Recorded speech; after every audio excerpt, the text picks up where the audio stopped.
In today's video, I'm going to teach you how to make PPT charts and graphs in PowerPoint. This setup takes just a few moments to complete.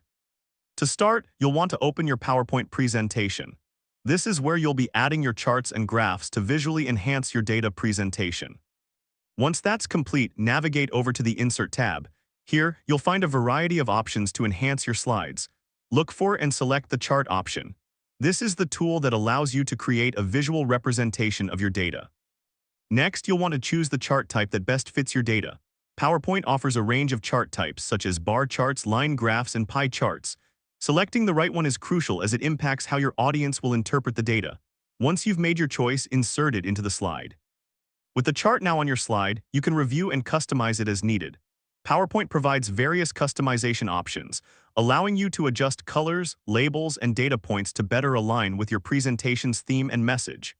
This step is essential for ensuring that your chart effectively communicates the intended information. Charts and graphs are incredibly useful for presenting information visually.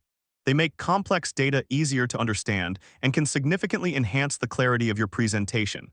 By using charts, you can transform raw data into a compelling visual story that engages your audience. And that's how to make charts and graphs in PowerPoint. By following these steps, you can create professional and informative visuals that will elevate your presentations.